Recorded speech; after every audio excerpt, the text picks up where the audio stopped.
교회 하나됨과 자라감, 제가 이렇게 제목을 정했는데요. 먼저 하나됨, 너무 중요한 주제이기에 우리가 참 자주 들을수록 좋다, 이렇게 제가 개인적으로 생각하는데요. 오늘날 교회가 참 많죠. 교회가 정말 많습니다. 그리고 얼마나 많은 교단이 있는지 참 셀 수 없을 정도로 그렇게 교단도 많고 교회도 많습니다. 교회마저 끊임없이 분쟁하고 갈라서는 게 너무 쉬운 이 세대 속에서 교회는 하나이다, 얼마나 귀한 진리인지 모르겠어요. 또 하나는 자라감입니다. 하나가 되어서 함께 자라가는, 완전하게 주님이 세우시는 그 거룩한 교회를 이루기 위해서 함께 자라가는 곳이 교회다.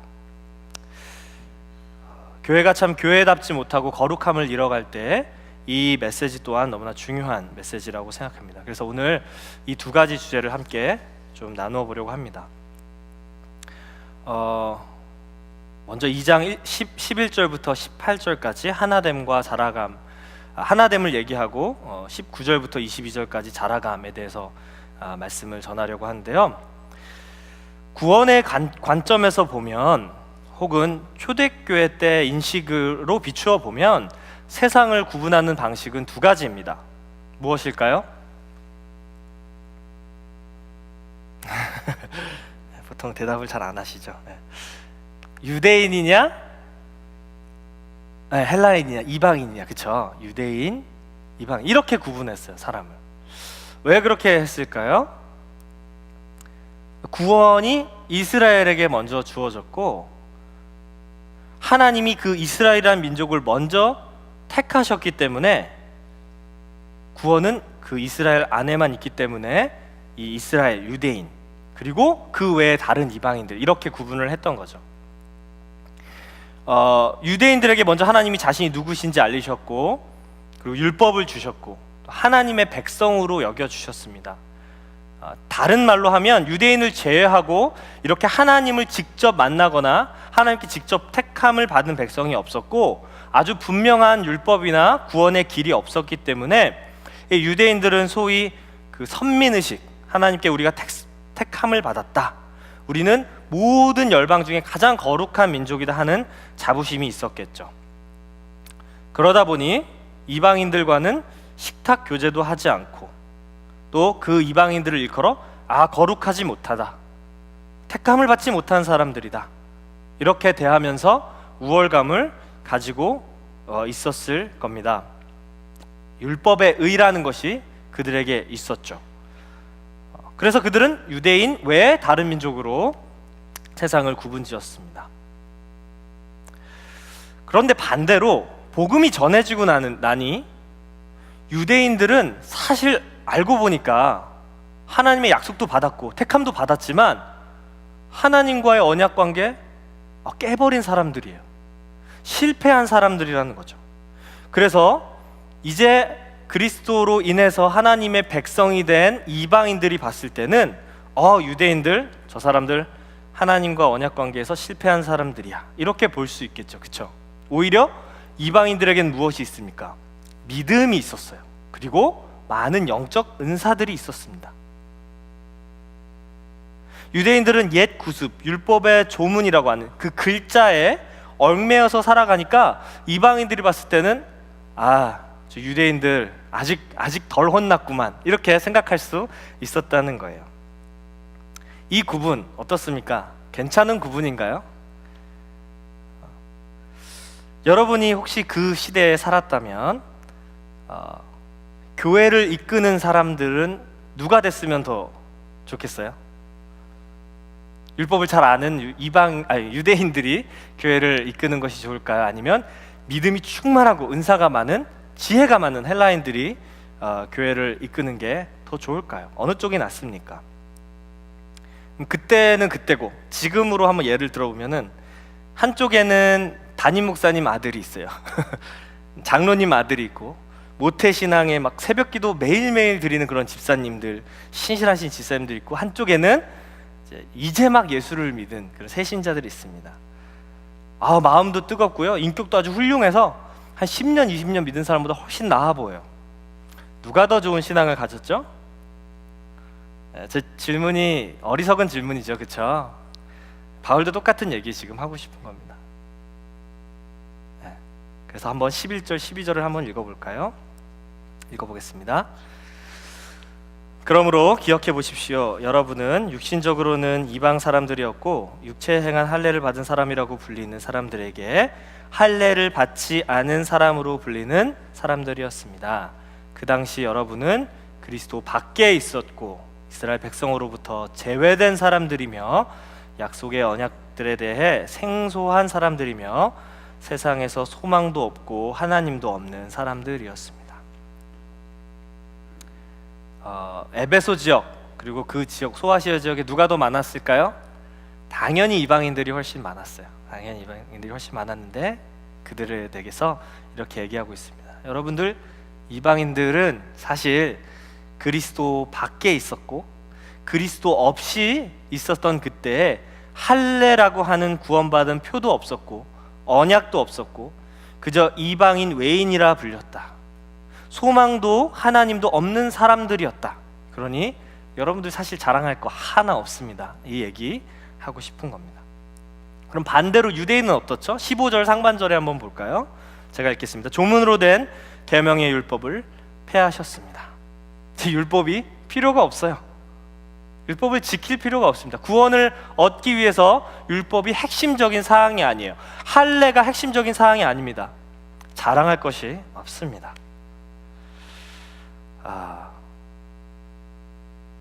사실 우리는 이방인에 가깝죠, 그렇죠? 저와 여러분은 사실 이방인이었습니다. 지금은 한국에 교회도 많고 믿는 사람도 많아서 마치 우리가 유대인인 것처럼 그렇게 생각할 때가 종종 있는 것 같아요. 신앙이 3대다 4대다 이러면서 그렇게 말하지만 사실 겨우 100년 남짓한 기독교 역사입니다. 조선이라고 하는 참 어두웠던 그 땅에 초기 선교사님들이 복음을 전해주기 전까지는 그리스도가 없었던 때 우리는 철저히 하나님을 알 수 없는 외인, 나그네, 이방인으로서 살았던 사람들이었습니다. 그러니 역시 동일하게 소망도 없고 하나님도 없는 사람들이었죠. 주님의 은혜가 아니었다면 아마 우리는 지금까지도 이방인으로 그렇게 살고 있었을 겁니다. 여전히 외인으로. 그렇죠? 개인적으로도 사실 마찬가지죠. 여러분이 어떻게 예수님을 믿고 교회에 나오시게 됐는지 모르지만 여러분이 주님을 모를 때는 나는 행복하다, 나는 괜찮은 사람이다 이렇게 생각했을지 모르지만 사실은 소망 없는 인생, 이방인 같고 외인 같은 인생 여러분 사셨던 거죠. 그래서 우리가 이 영원한 행복, 영원한 구원을 주님으로부터 얻은 것이 얼마나 큰 은혜인지요. 이것이 교회인 거죠. 유대인, 헬라인 누가 더 나은 게 아니에요. 누가 더 나은 게 아닙니다. 그런데 왜 바울이 굳이 이 이야기를 꺼낼까요? 과거는 묻지 않아야 하잖아요. 그렇죠? 과거는. 여러분 연애할 때 과거 얘기하다가 혼쭐 난 적이 있으신 분 계십니까? 저는 지혜롭게 하지 않았어요. 하지 않았습니다. 하지만 저는 들었어요.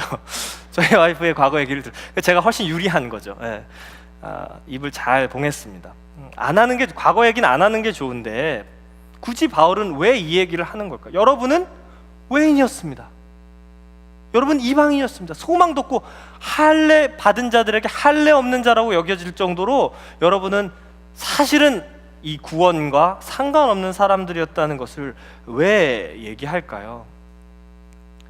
바로 교회의 하나됨 때문이죠. 아까 말씀드린 것처럼 대부분 사실 이방인들이 훨씬 많았을 거고 유대인들은 적었을 겁니다.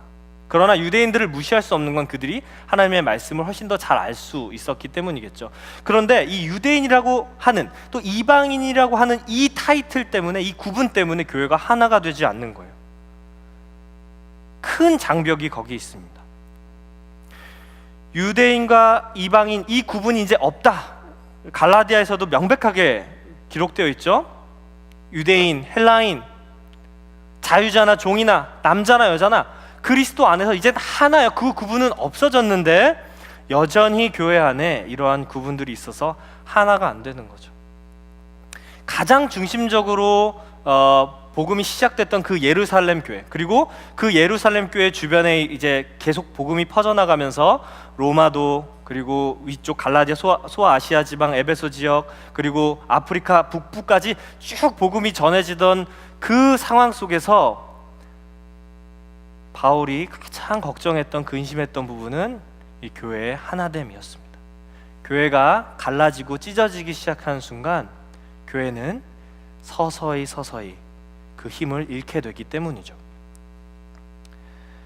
그리스도께서 자신의 핏값으로 교회를 세우셨고, 그 예수 그리스도로 인해서 사실 교회는 결코 나누어질 수 없다는 것이 오늘 성경 본문에 기록된 부분인데요.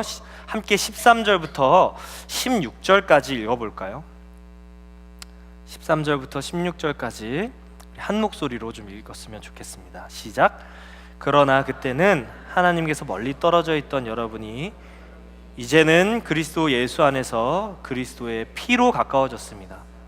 그리스도는 우리의 화평이시니 자기의 육체로 둘을 하나로 만드신 분이십니다. 그분은 중간에 막힌 담 곧 원수된 것을 헐어내셨고 조문으로 된 계명의 율법을 폐하셨습니다. 이는 그리스도가 그분 안에서 이 둘로 한 새 사람을 창조해 화평을 이루게 하시고 십자가를 통해 이 둘을 한 몸으로 하나님과 화목하게 하셔서 자기 안에서 원수된 것을 없애버리시기 위한 것입니다. 교회는 하나입니다. 결코 나눌 수 없어요. 왜냐하면 그리스도께서 자기 몸을 찢어서 이 둘을 하나로 만드셨기 때문입니다. 많은 사람들이 십자가의 사역을 개개인의 구원을 위한 사역으로 생각해요. 한 사람, 한 영혼을 구원하시는, 나를 찾아오시고 만나주시는 구주의 은혜, 십자가의 은혜, 정말 맞는 얘기입니다. 정말 맞는 말이고 저도 그렇게 이해했고 그렇게 주님을 만났지만, 사실 여러분, 이것으로는 부족합니다. 이것으로는 부족해요. 우리는 따로따로 개인이 구원받은 것이 아니라 그리스도의 몸의 일부로 한 몸 안에서 같이 구원받은 존재이기 때문에 그렇죠. 그리고 그것을 오늘 본문이 우리에게 가르쳐주고 있습니다.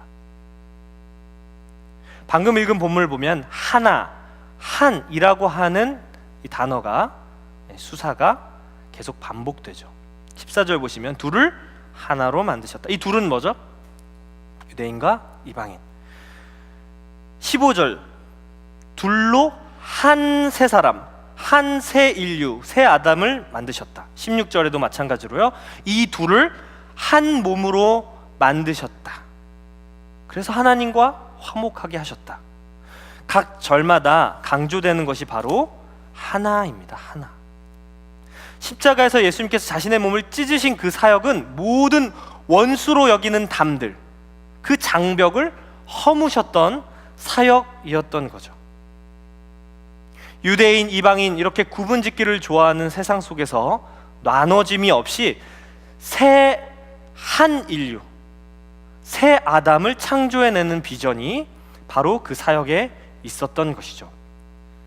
유대인, 이방인뿐만 아니라 모든 서로를 나누고 구별짓는 귀족이나 평민, 다른 인종, 여러 성별 상관없이 이전에 세상이 가지고 있던 그 기준으로 사람을 나누던 모든 그 분리를 없애고 그리스도 안, 예수 안에서 우리를 하나로 만드시는 것이 바로 십자가의 사역이라고 가르쳐 주고 있습니다. 얼마나 큰 비전인가요? 교회라고 하는 한 몸 안에서 이제는 하나님을 향한 미움과 적대, 증오도 사라질 뿐 아니라 우리가 서로를 향해 갖고 있던 증오와 적대, 그리고 원수됨이 다 무너져 내렸다. 그것이 예수님께서 자신의 피를 쏟으셔서 하신 일이라고 가르쳐 주고 있습니다. 그로 인해서 이제 화평이, 샬롬이 이 세상에도 존재할 수 있게 되는 것이죠. 하나님 나라의 질서가 이제 이 땅에서도 구현이 되는 거예요. 십자가의 사역 덕분에. 하나님을 사랑하는 일이, 온전히 사랑하는 일이 가능해지고 서로를 사랑하는 일이 가능해지는 것, 이것이 예수 그리스도의 사역이었고 그것을 위해서 한 몸 교회를 만드셨다. 정말 놀라운 사실 아닙니까? 제가 사실 이 교리를 배우고 나서 원래는 저도 사실 구원에 대해서 좀 개인적이고 이런 지엽적인 눈으로만 바라봤어요. 그러다 보니까 자꾸 저는 구원받은 것 같은데 저 사람은 안 받을 수도 있겠다, 이런 이제 생각들을 했죠. 나쁜 생각들을 많이 했죠.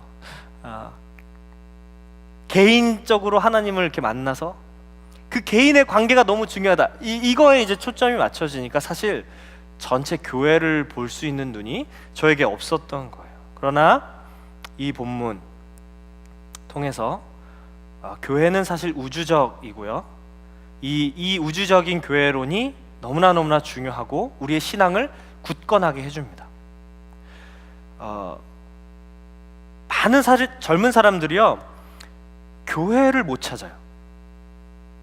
아까 제가 고백했던 것처럼 저는 신앙이 좋은데 교회가 마음에 안 드는 거죠.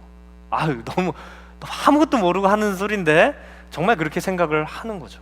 그러니까 교회를 자꾸 눈에 보이는 교회, 그리고 건물로 생각하다 보니까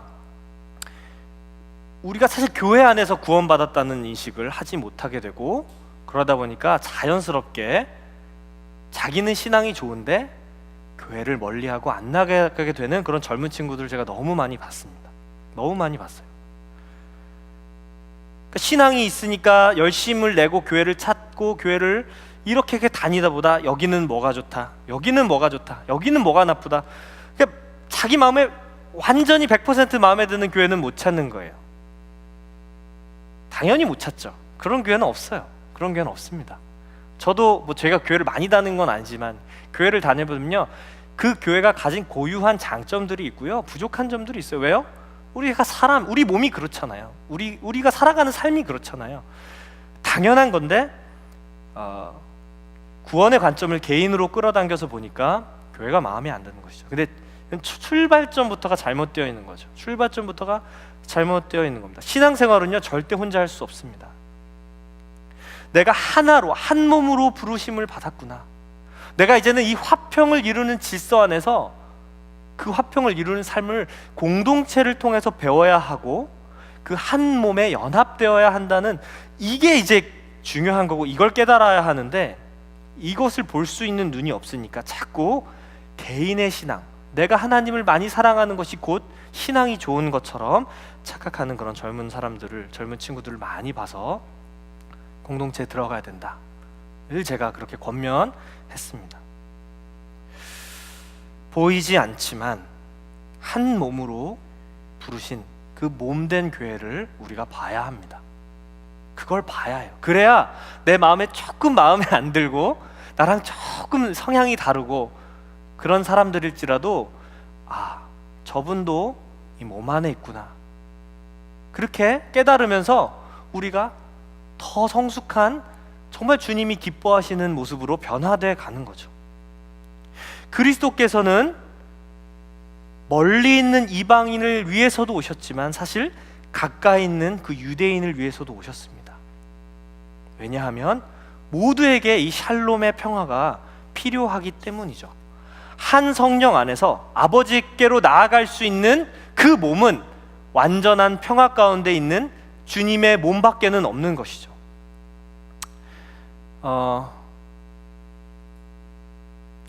몇 주 전에 우리 송영걸 전사님 그 말씀 전하신 탕자의 비유 기억나시죠?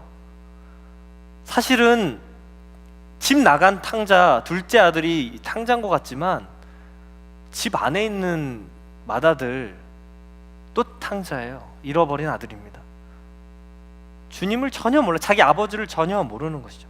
교회 안이나 교회 밖이나 똑같이 우리는 예수가 필요하고 예수의 몸된 교회 안에 있는 그런 믿음이 있어야만 우리는 교회의 영광을 볼 수 있습니다. 하나됨, 정말 중요한 것 같아요. 제가 아까도 잠시 말씀드렸지만 오늘날 이 세대를 살아가면서 저는 갈수록 더 개인주의적이 되고 이기적이 되어가는 이 사회 속에서 교회가 이 일을 해야 한다. 그리고 교회밖에는 이 일을 감당할 수가 없다. 그런 생각이 정말 많이 듭니다. 그것을 위해서 예수님께서 십자가에서 몸을 찢으시고 피를 흘리셨습니다. 그러면 이 하나됨은 자라가야 되거든요. 우리 19절, 22절을 한번 20절까지만 한번 같이 읽어볼까요? 19절, 20절을 한번 먼저 보겠습니다. 다 같이 읽겠습니다. 그러므로 이제 여러분은 더 이상 낯선 사람들이거나 나그네들이 아니라 성도들과 동등한 시민이요 하나님의 가족입니다. 여러분은 사도들과 예언자들의 기초 위에 세워진 사람들이요 그리스도 예수께서 친히 모퉁이 돌이 되셨습니다. 여기까지만 일단 읽겠습니다. 20절까지만. 다시 이제 좀 달래주죠. 이제 더 이상 낯선 사람들, 이방인이 아니라는 거죠. 나그네가 아니라는 거죠. 오히려 우리는 거룩한 시민이다. 하나님의 가족이다. 이것이 저와 여러분의 정체성이라는 것입니다. 그리고 저와 여러분은 사실 이 사도 그리고 예언자들의 기초, 그들이 뿌린 예언 그리고 복음, 그 복음의 터 위에 우리가 세워져 있다. 그렇게 20절에서 말하고 있습니다. 바울은 여기에서 하나됨을 다른 방식으로 표현하기 위해서 건물을 짓는 지금 이미지를 사용하고 있는데요. 기초, 그것은 사도들과 예언자들이 뿌린 복음이고요. 그리고 우리가 하나의 벽돌들이 되어서 그 건물을 이루는 것이죠. 그리고 예수께서는 모퉁이 돌이 되셨습니다. 이 모퉁이 돌은 두 가지로 해석을 할 수가 있습니다. 하나는 코너스톤, 주춧돌 또는 초석으로 해석할 수 있고요. 또 다른 하나는 캡스톤, 관석이라 그러죠. 이렇게 돌을 쌓고 마지막에 탁 놓음으로써 아치를 연결하는 것처럼 가장 그 모든 균형과 이런 어떤 구조를 잘 지탱할 수 있도록 탁 놓는 그 돌. 제가 고민을 많이 해봤는데요. 문맥상 캡스톤이 더 잘 어울리는 것 같습니다.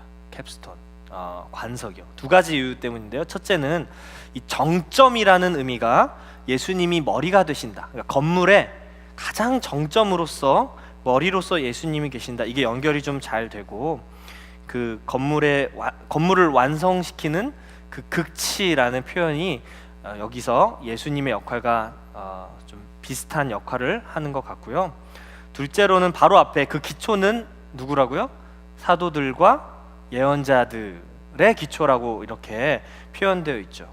그래서 그들이 전한 사역, 복음, 이것으로 인해서 교회라고 하는 몸의 건물이 지어지고 거기에 최정점으로 예수께서 계신다, 이렇게 해석하면 좋을 것 같습니다. 물론 주춧돌도 맞죠. 예수님이 반석이시고 그렇죠, 초석이시죠. 그래서 꼭 어느 하나를 선택해야 되는 것은 아니지만 관석이 더 잘 어울린다고 생각합니다. 근데 중요한 것은 이 건물이 이렇게 지어지면서 예수님으로 인해서 건물이 완성이 되는데 우리 한 사람 한 사람이 벽돌로 이 건물을 짓는데 완성된 건축물이 아니라 세워져 가는 건물이다. 함께 연결돼서 자라는 건물이다. 이렇게 묘사를 하고 있어요. 우리 21절, 22절을 마지막으로 한번 읽어볼까요? 읽겠습니다. 그리스도 안에서 건물 전체가 서로 연결돼 주 안에서 함께 자라 거룩한 성전이 됩니다. 여러분도 성령 안에서 하나님께서 거하실 처소가 되기 위해 그리스도 안에서 함께 세워져 가고 있습니다.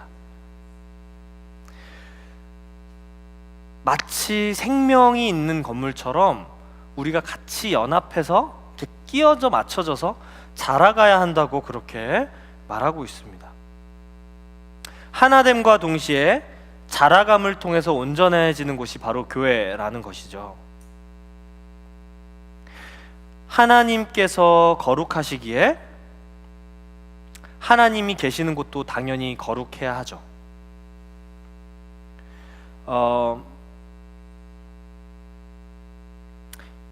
그래서 이 본문은 사실 잘한다는 의미는 결국 하나님이 거하시기에 부족함이 없는, 우리 그 22절에서 기록된 것처럼 성령 안에서 하나님께서 거하실 처소가 되기 위해 함께 세워져 간다. 하나님이 임하시기에 온전한 장소가 되는 것이 이 교회의 자라감의 목적이라는 것이죠. 구약을 통해서 하나님은 하나님 자신이 거룩한 분이신 것을 여러 차례 알려주셨고, 그러하기에 거룩한 곳에 거하신다는 것을 여러 장면들을 통해서 우리에게 알려주셨어요. 그렇죠? 구약의 장막도, 그 장막의 가장 거룩한 지성소도, 솔로몬이, 수룹바벨이, 그리고 헤롯 대왕이 지은 그 휘황찬란한 성전도 사실은 하나님이 오셔서 임재하시기에 거룩한 장소였지, 그 자체로는 아무런 사실 거룩함이 없는 것이죠. 거룩하면 그 건물들이 얼마나 거룩하겠습니까? 하나님 말씀하시잖아요. 내가 이 모든 세상을 지었는데 땅이, 하늘이 어떻게 하나님을 감당하겠어요? 사실 하나님의 거룩하심, 그분의 임재를 감당할 수 있는 장소는 없습니다. 그런데 하나님께서 교회에 머무시겠다, 그렇게 약속하셨습니다. 예수 안에 있는 자들이 주 안에서 함께 지어져 감으로, 거룩해져 감으로 주님이 그 안에서 영원히 함께 거하시겠다 약속하시는 거예요. 그래서 우리가 하나 되는 것, 그리고 거룩함을 통해서 자라가는 이것이 너무너무 중요한 것이고, 이것이 사실 우리의 구원을 설명해주는 중요한 키워드라고 할 수 있습니다. 교회의 본질이 이것입니다. 이방인도 유대인도 모두 그리스도의 피를 통해서 하나됨으로 하나님 앞에 나아가고, 한 지체, 한 부분으로, 그리고 한 벽돌로, 한 세포로 한 몸을 이루어서 하나님이 거하시는 곳, 그곳이 교회입니다. 오늘 본문이 말하는 교회 얼마나 영광스럽습니까? 어떠세요? 너무너무 영광스럽죠. 사실 그게 너무 영광스럽다 보니까 우리가 잘 이해 못하는 것 같아요. 아니, 우리가 몸을 이룬다고? 몸은 여기 있잖아요, 그렇죠? 옆에 계신 성도님들 한번 이렇게 부부시면 한번 손도 한번 잡아보세요. 그게 잡히잖아요. 우리가 사실 한 몸이 아니에요. 제가 결혼해서 깨달았는데요, 둘이 한 몸이 된다 그러는데 사실 한 몸이 안 돼요. 아닌가요? 한 몸이 안 됩니다. 신혼여행 때 조금 된 것 같은데 잘 안 돼요. 잘 안 됩니다. 가장 사랑하는 사람도 한 몸 되기가 어려운데, 성경은 너무 분명하게 우리에게 말해주는 것이 하나라, 그렇게 말해주고 있어요.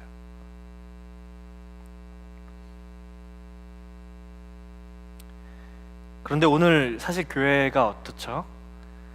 교회는 하나가 되어야 하는데, 하나님이 오셔서 하나님을 모시고 살아가는 공동체여야 하는데, 참 여기저기 들려오는 소식들을 보면 너무 부끄러워서 어느 것 하나 이렇게 입에 오르기가 쉽지 않습니다. 근데 사실 멀리 말할 것도 없고 우리 자신을 한번 보시죠.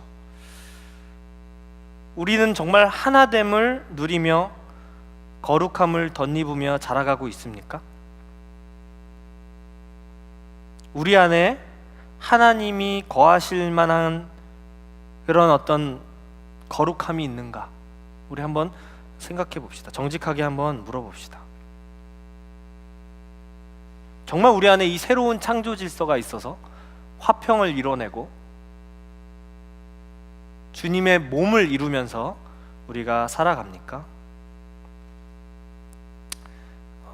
에베소서를 말씀 정하기로 하고서 사실